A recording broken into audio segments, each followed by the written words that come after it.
اعوذ باللہ من الشیطان الرجیم بسم اللہ الرحمن الرحیم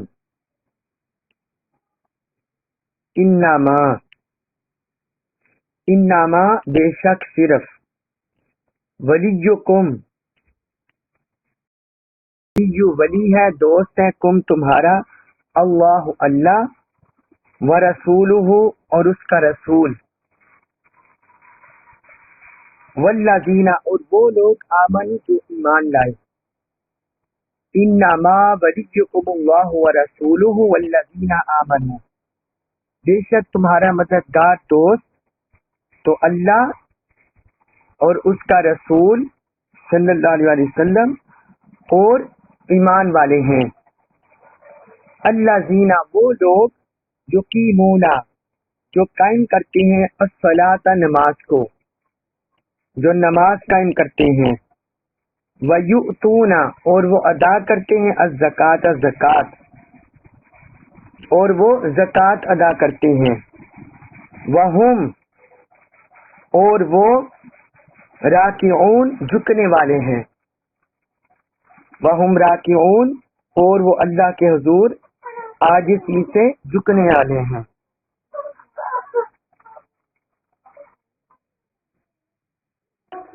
تو اس آیت مبارکہ میں اللہ تعالی نے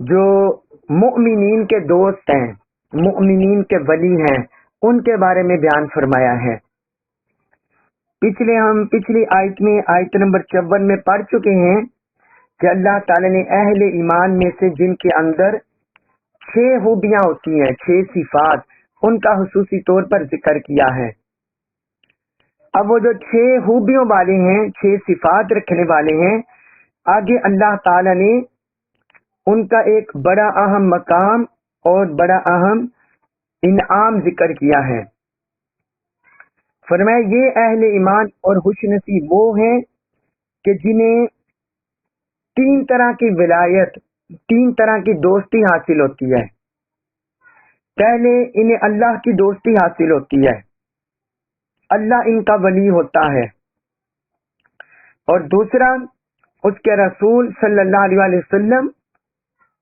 اس کے ولی ہوتے ہیں اور تیسرا والذین آمنوا اور ایمان والے ان کے ولی ہوتے ہیں جو اہل ایمان ہیں مطلب یہ ہے کہ اللہ تعالی نے اس ولایت میں جو اہل ایمان کو ولایت حاصل ہے دوستی حاصل ہے اپنے ساتھ اپنے رسول اور اہل ایمان کو بھی شامل فرما لیا ہے کہ ان لوگوں کو خاص طور پر اللہ کی دوستی اللہ کی ولایت اللہ کی قربت اور اللہ کی محبت نصیب ہوتی ہے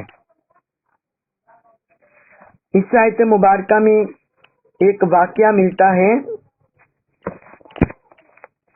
حضرت عبداللہ بن سلام رضی اللہ عنہ سے مروی ہے وہ کہتے ہیں کہ وہ اپنی قوم کی ایک جماعت کے ساتھ آئے جو اسی دوران ایمان لائی تھی حضرت عبداللہ بن سلام اپنی قوم کے ساتھ جو نئی اسلام لائے تھے ان کے ساتھ حضور کی بارگاہ میں آئے اور انہوں نے آ کر عرض کیا یا رسول اللہ ہمارے گھر بھی دور ہیں اور ہماری کوئی مجلس اور بات کرنے کی جگہ بھی نہیں ہے جب ہماری قوم دیکھے گی کہ ہم اللہ اور اللہ کے رسول پر ایمان لے آئے ہیں ان کی تصدیق کر چکے ہیں تو وہ ہم کو چھوڑ دیں گے ہمارے ساتھ اٹھنا بیٹھنا شادی بیاہ کرنا اور کھانا پینا یہ ہم سے چھوڑ دیں گے ترک کر دیں گے تو ہمارے گزر بسر مشکل ہو جائے گی تو اس موقع پر حضور نبی اکرم صلی اللہ علیہ وسلم نے یہ آیت مبارکہ تلاوت کی کہ جو مؤمنین کاملین ہوگے ان کے ولی ان کے دوست اللہ ہے اللہ کا رسول ہے اور اہل ایمان ہے پھر آپ صلی اللہ علیہ وسلم مسجد میں تشریف لے آئے وہاں مسلمان قیام اور رکوع میں تھے نماز پڑھ رہے تھے تو وہاں آپ نے ایک سائل کو دیکھا ایک منگدے کو سوالی کو دیکھا تو آپ نے اس سے پوچھا کیا کسی نے کوئی کچھ تمہیں دیا ہے وہ کہنے لگا ہاں مجھے انگوٹھی ملی ہے تو آپ نے پوچھا کہ تم کو کس نے انگوٹھی دیا ہے؟ تو اس نے کہا یہ حضرت علی بن ابی طالب رضی اللہ عنہ کی طرف اشارہ کر کے کہا کہ انہوں نے مجھے انگوٹھی دی ہے. تو وہ اس وقت نماز پڑھ رہے تھے، تو آپ نے پوچھا کیا انہوں نے اسی حالت میں دی ہے؟ تو اس نے کہا انہوں نے مجھے حالت رکوع میں یہ انگوٹھی دی ہے. تو اس وقت آپ صلی اللہ علیہ وسلم نے اللہ اکبر کہا، اللہ اکبر بلند کیا، اللہ کا ذکر، اور یہ آیت مبارکہ پڑھی کہ اے ایمان والو تمہارے ولی اللہ ہے، اللہ کا رسول ہے اور اہل ایمان ہے. یہ امام باہبی نے اسباب النزول میں اس کو ذکر کیا ہے، اور امام طبرانی نے المعجم الاوسط میں اس کو ذکر کیا ہے. بعض روایات میں آتا ہے کہ وہ سونے کی انگوٹھی تھی، لیکن بعض روایات میں وہ اس کا سونا ہونا ذکر نہیں ہے. وہ سونے کی نہیں لگتی اگر اس روایت کو مانا جائے، کیونکہ حضرت علی بن ابی طالب رضی اللہ عنہ اتنے مالدار نہیں ہوئے تھے حضور کے عہد مبارک میں، اس لیے وہ کوئی اور انگوٹھی ہوگی، لوہے کی ہو سکتی ہے یا کسی اور دھات کی یا چاندی کی ہو سکتی ہے. تو اللہ تعالی نے فرمایا کہ جو ایمان والے نماز قائم کرتے ہیں، زکوٰۃ دیتے ہیں اور وہ رکوع کرنے والے ہیں تو وہ بھی تمہارے ولی ہیں. یہ تین ذاتیں اہل ایمان کی ولی ہیں. وہ اہل ایمان خوش نصیب ہیں جنہیں ان ذاتوں کی ولایت ملتی ہے. بعض حدیث مبارکہ سے بھی پتہ چلتا ہے کہ حضرت علی بن ابی طالب کو حضور صلی اللہ علیہ وسلم نے مولا فرمایا ہوا ہے. آپ کو خوشخبری سنائی ہے کہ آپ مولا ہے.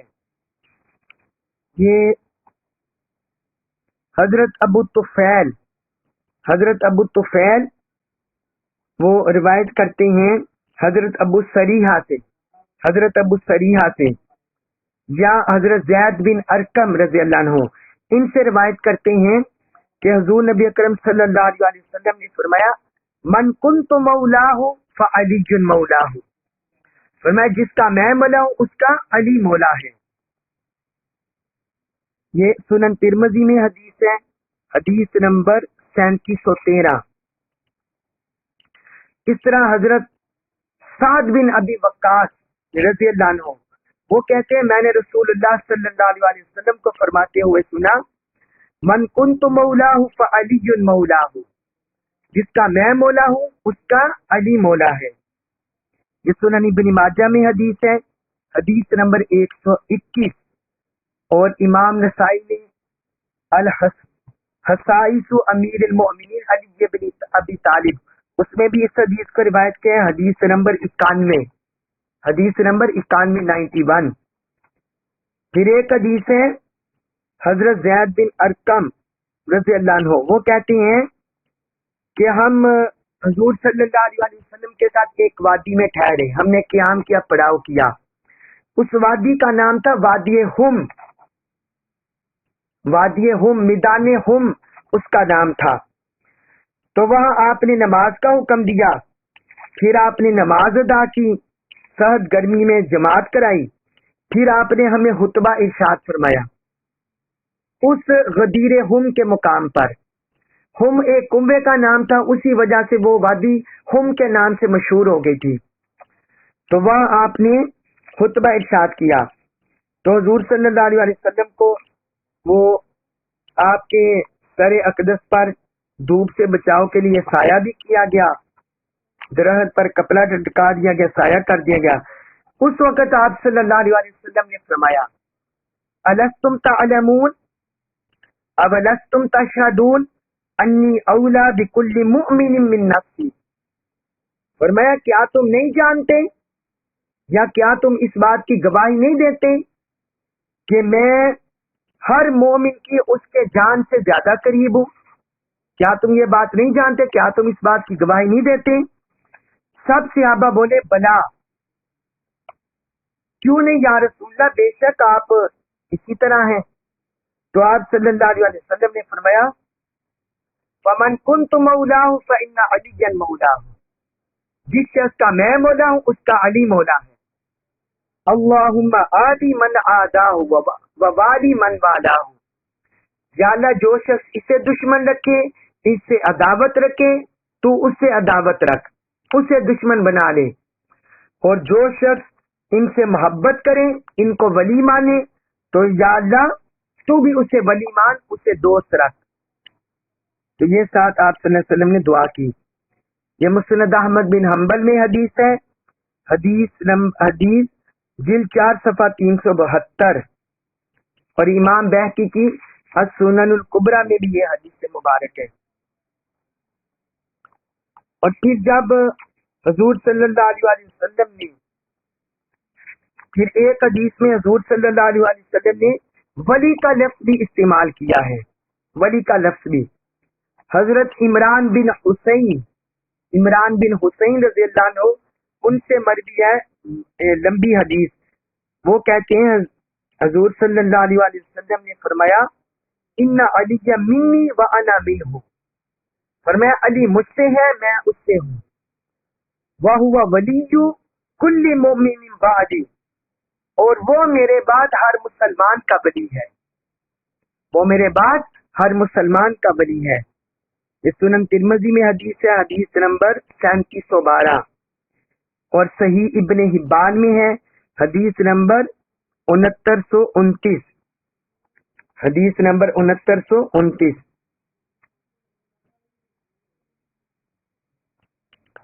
اور پھر ایک حدیث میں حضور نبی اکرم صلی اللہ علیہ وسلم نے حضرت علی سے فرمایا انت ولی فی الدنیا والآخرہ، فرمایا اے علی تو دنیا اور آخرت میں میرا ولی ہے، تو دنیا اور آخرت میں میرا ولی ہے. یہ مسند احمد بن حنبل میں حدیث ہے، حدیث نمبر 3062، اور مستدرک حاکم میں ہے حدیث نمبر 4652، 4652. اور روایات میں ملتا ہے کہ سب سے پہلے حضرت عمر فاروق رضی اللہ عنہ نے حضرت علی المرتضیٰ مولا علی المرتضیٰ رضی اللہ عنہ کو یہ مولائیت کا حکام ملنے پر اور مقام ملنے پر، مقام ولایت، مقام قربت، مقام ولییت، یہ مقام ملنے پر انہوں نے سب سے پہلے حضرت علی کو مبارکباد دی. جب حضور صلی اللہ علیہ وسلم نے یہ خطاب فرما دیا تو حضرت عمر رضی اللہ عنہ نے حضرت علی سے ملے، اور انہیں مل کر کہتے ہیں ہنیئا یا ابن ابی طالب، اے ابن ابی طالب آپ کو مبارک ہو، آپ کو مبارک ہو. اصبحت و امسیت مولا کل مؤمن و مؤمنہ، آپ صبح و شام ہمیشہ کے لیے ہر مومن مرد اور ہر مومن عورت کے مولا بن گئے.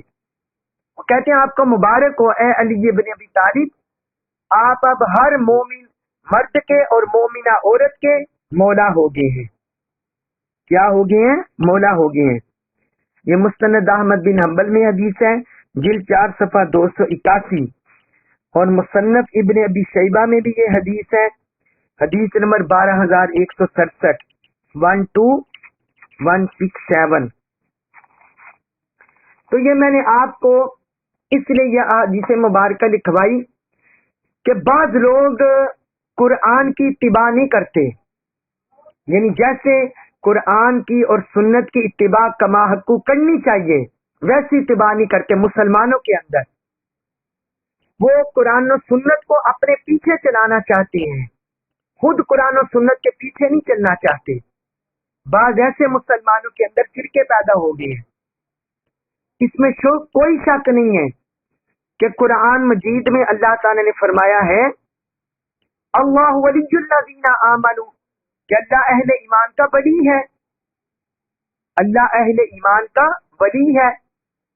پھر اس طرح کئی اور مقام پر بھی اللہ تعالی نے فرمایا فإن اللہ هو مولاکم فنعم المولا ونعم النصیر، فرمایا بے شک اللہ تمہارا مولا ہے اور وہ بہت اچھا مولا ہے اور بہت اچھا مددگار ہے. اس میں کوئی شک و شبہ نہیں کہ اللہ تعالیٰ ولی ہے اہل ایمان کا اور اللہ تعالیٰ اہل ایمان کا مولا ہے. لیکن یہی ٹائٹل اگر اللہ اور اللہ کے رسول کسی اور کو دے دے تو وہ بھی مولا اور ولی ہو جاتے ہیں.